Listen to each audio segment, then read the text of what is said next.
12 फरवरी 2005 को एक लखनऊ के क्षेत्र में बारात निकलती है और बारात बहुत ही धूमधाम से अपने गंतव्य की तरफ जा रही थी। बारात जैसे जैसे आगे बढ़ रही थी, सभी बाराती झूम रहे थे, नाच रहे थे, डांस कर रहे थे। तभी जैसे ही बारात एक गली में मुड़ती है, गली में मुड़ते ही बारात पर फायरिंग शुरू हो जाती है और फायरिंग इतनी ताबड़तोड़ होती है कि थोड़ी ही देर में जैसे वहाँ जंग का मैदान बन गया हो, क्योंकि इधर से बाराती भी खूब फायरिंग करती हैं और उधर से एक सामने वाले मकान से भी खूब फायरिंग हो रही थी। गोलियों के धमाकों से जैसे माहौल गूंज गया हो और इतनी ठंड में भी जैसे गर्मी का माहौल बन गया हो। कौन थे बाराती जिन्होंने इतनी फायरिंग की और कौन थे वो लोग जिन्होंने बारातियों पर इतनी फायरिंग करी और जंग का मैदान उस क्षेत्र को बना दिया? इन सभी सवालों के जवाब आपको मिलेंगे। मैं आपको दोस्तों आज एक कहानी सुनाने जा रहा हूं जो कि एक सच्ची घटना पर आधारित है, बल्कि आप कहिए एक सच्ची घटना के बारे में आपको बताने जा रहा हूं। नमस्कार दोस्तों, मैं यतिन राय कक्कड़ आपको जो आज घटना के बारे में बताने जा रहा हूं, यह घटना हुई थी सन 2005 फरवरी में, जिसकी रूपरेखा तैयार की गई थी नवंबर 2004 में। बात उस समय की है जिस समय उत्तर प्रदेश के मुख्यमंत्री मुलायम सिंह यादव हुआ करते थे और उत्तर प्रदेश जो है वो क्राइम नगरी के नाम से या फिर क्राइम प्रदेश के नाम से जाना जाता था। क्राइम की घटनाएं आए दिन बढ़ती जा रही थी, जिससे आम जन परेशान थे, प्रशासन परेशान था और व्यापारीगण परेशान थे। यूपी के अंदर जैसे कोई कारोबार करना गुनाह हो गया हो, क्योंकि रंगदारी, हत्या, अपहरण ये रोज के काम हो गए थे। बाहुबलियों का जोर उत्तर प्रदेश में बढ़ता जा रहा था। इन्हीं सब को लेकर परेशान थे वहाँ के मुख्यमंत्री मुलायम सिंह यादव। यह घटना है लखनऊ के हजरतगंज में एक वीवीआईपी गेस्ट हाउस में मीटिंग चल रही थी। शाम के लगभग 7:30 बजे का समय रहा होगा। सभी उच्च अधिकारियों को मुलायम सिंह यादव ने उस मीटिंग में बुलाया और उस मीटिंग में बुलाकर यूपी के जो ताज़ा हालात थे उनकी जानकारी देने को कहा और उन पर चिंता जताई कि आखिर इतना अपराध बढ़ता जा रहा है, इस पर कैसे लगाम लगे।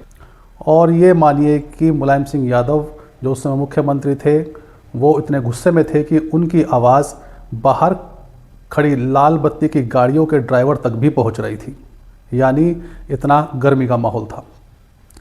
तभी बारी आती है डीजीपी साहब की, तो मुलायम सिंह यादव पूछते हैं कि डीजीपी साहब बताइए क्राइम पर क्या कर रहे हो। तो डीजीपी साहब बताते हैं कि सर पिछले कुछ ही दिनों में 27 केस रंगदारी के हैं और 19 केस जो है वो अपहरण के हैं और 6 केस हत्याओं के हैं। मुलायम सिंह यादव इस बात पर बहुत गुस्सा हो गए। उन्होंने चिल्लाकर कहा कि तो आप क्या कर रहे हो, कैसे रोकेंगे ये बताओ। नेताजी ने कहा आखिर कौन है इन सब क्राइम के पीछे, कौन वो नाम है, सबको सूची बनाओ और सबको एक एक करके जो है ठिकाने लगाओ। मुझे लखनऊ क्राइम नगरी के नाम से नहीं, बल्कि मुझे लखनऊ की छवि एकदम साफ चाहिए। राजधानी में सिर्फ प्रशासन ही राज करेगा और यहाँ सुख शांति बहाल करना मेरा काम है और मुझे 2 महीने के अंदर चाहिए। यह कहने पर डीजीपी ने बताया कि सर सबसे बड़ा नाम है रमेश यादव उर्फ कालिया। यह सबसे बड़ा बाहुबली है लखनऊ का। इसी के इशारों पर जितनी भी रंगदारियाँ होती हैं, हत्याएं होती हैं, अपहरण होते हैं, लूटपाट होती है, उन सब के पीछे कालिया का हाथ है। नेताजी ने कहा मुझे किसी भी हालत में कालिया का सफाया चाहिए। कौन कर सकता है बताओ। डीजीपी साहब ने कहा सब हो तो जाएगा, लेकिन इसके लिए कोई ईमानदार अफसर चाहिए जो इस पर त्वरित कार्रवाई करे, पूरी ईमानदारी से कार्रवाई करे और हमें एक नई टीम बनानी पड़ेगी, क्योंकि कालिया का नेटवर्क इतना तेज़ है कि हम जब भी कहीं छापा मारते हैं तो उससे पहले ही सबके बारे में जानकारी लग जाती है और वहाँ से वह फरार हो जाता है। नेताजी का गुस्सा और डीजीपी साहब की चिंता इस समय चरम सीमा पर थी कि आखिर अपराध कैसे रोका जाए, प्रदेश के अंदर आपराधिक गतिविधियों का खात्मा कैसे किया जाए। तभी एक नाम निकल कर आता है आईपीएस नवनीत सिकैरा का। जी हाँ, 1996 बैच के नवनीत सिकैरा, जो अपने समय के बहुत तेज़ तर्रार आईपीएस अफसर और एनकाउंटर स्पेशलिस्ट माने जाते थे। उनका काम करने का तरीका बिल्कुल अलग था और वह अपराध की जड़ तक जाकर जो है काम करते थे और अपराधियों को जड़ से ख़त्म करके फेंकते थे। उनका हाल ही का रिकॉर्ड जो रहा था, उन्होंने मुजफ्फरनगर में कैसे शांति व्यवस्था कायम की थी, कैसे अपराधियों की कमर तोड़ दी थी और वहाँ के माफियाओं को पलायन करने पर मजबूर कर दिया था। यह सब विशेषताएं ही नवनीत सिंह सिकैरा को एक बड़ा अफसर बनाती हैं। नेताजी कहते हैं तुरंत सिकैरा साहब को बुलाओ और उनको कार्य में लगाओ। डीजीपी साहब दूसरे दिन ही नवनीत सिंह सिकैरा को एसएसपी लखनऊ बना देते हैं और उन्हें चार्ज दे देते हैं। सिकेरा साहब अपनी टीम गठित करते हैं जिसमें लोकल थाने की team, surveillance unit, STF team, इन सबको संयुक्त रूप से गठित कर एक टीम का निर्माण करते हैं और एक सूची तैयार करते हैं कि कालिया ने पिछले दिनों किन किन लोगों से रंगदारी मांगी है और कौन कौन लोग हैं जो कालिया से पीड़ित हैं, और कालिया के नेटवर्क के बारे में भी पूरी जानकारी ऑन पेपर ले आए। सभी जानकारियां इकट्ठी करने के बाद उन पर ग्राउंड लेवल पर काम करना शुरू कर दिया और जगह जगह रेकी करनी शुरू कर दी। पुलिस सिर्फ मौके की तलाश में थी कि किसी तरीके से कालिया कोई शिकार करने निकले तो उसे वहीं दबोच लिया जाए, क्योंकि अगर पुलिस अपनी तरफ से पहल करती थी तो उसको पता नहीं कहाँ से जानकारी लग जाती थी और वह फरार हो जाता था। पुलिस बिल्कुल साइलेंट मोड पे रहती है और एक मौका देती है कि रमेश यादव उर्फ कालिया कोई गलती करे और फिर उसको रंगे हाथों धर दबोचा जाए। यहीं से कहानी शुरू होती है जहाँ से मैंने एक घटना की शुरुआत की थी। पुलिस मौके के तलाश में ही थी कि तभी एक व्यापारी को फ़ोन आता है जिसका नाम इम्तियाज़ था। इम्तियाज़ लखनऊ का एक बड़ा प्रॉपर्टी डीलर था। उसके पास कालिया का फ़ोन आता है और फ़ोन पर कालिया 5 लाख रुपए की डिमांड करता है। यह सुनकर इम्तियाज़ घबरा जाता है और उससे पुलिस से कांटेक्ट करता है और सिकेरा साहब उससे खुद मिलते हैं और उसको ये आश्वासन देते हैं कि तुम बिल्कुल भी चिंता मत करो, पुलिस अपने तरीके से कार्रवाई करेगी और हर एक कदम पर पुलिस की नज़र रहेगी, तुम बिल्कुल सुरक्षित रहोगे, जैसा हम बता रहे हैं सिर्फ तुम्हें ऐसा करना है। यह क्लू मिलते ही नवनीत सिकेरा ने कालिया को पकड़ने के लिए पूरा जाल तैयार कर लिया। वहाँ से शुरुआत होती है उस बारात की जिस पर फायरिंग हुई थी। जी हाँ, वो बारात पूरी तरीके से नकली बारात थी। उसके अंदर हर दूसरा आदमी पुलिस वाला था, हथियारों से लैस था, वायरलेस उनके कान पे लगी हुई थी और उसी तरीके से जैसे कि एक सामान्य बारात जाती है उस गली से वह बारात गुजारी गई। लोग नाचते हुए उस बारात में शामिल हुए और बारात धीरे धीरे आगे बढ़ती हुई उस तरफ जा रही थी जहाँ पर कालिया छुपा हुआ था, या कालिया ने जो है इम्तियाज़ को बुलाया था। इम्तियाज़ भी अपने बुलाए समय पर कालिया के पास पहुंच जाता है। जैसे ही वह कालिया के पास पहुंचता है, कालिया कहता है ले आए पैसे। इम्तियाज़ कहता है साहब मेरे पास तो अभी 60,000 रुपये का ही बंदोबस्त हो पाया है और पैसे तो मैं कुछ दिन बाद दे सकता हूं, अभी मेरे पास नहीं है। यह सुनते ही कालिया इम्तियाज़ के साथ गाली गलौज करता है, उससे कहता है कि तुझे जिंदा गाड़ दूंगा, जा अभी जा और पैसे लेकर आ।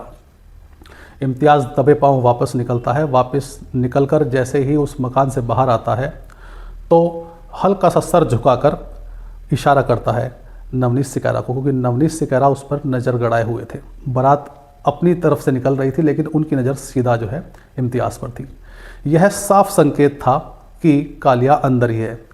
इतनी खबर मिलते ही इम्तियाज़ को वहाँ से हटाया जाता है और पुलिस उस एरिए को, हर गली को चारों तरफ से घेर लेती है। लाउड स्पीकर पर घोषणा की जाती है कि तुम्हें चारों तरफ से घेर लिया है और अपने आप को पुलिस के हवाले कर दो। लेकिन यह सुनकर जो कालिया और उसके अन्य साथी थे वह अंदर से फायरिंग करते हैं बारात के ऊपर।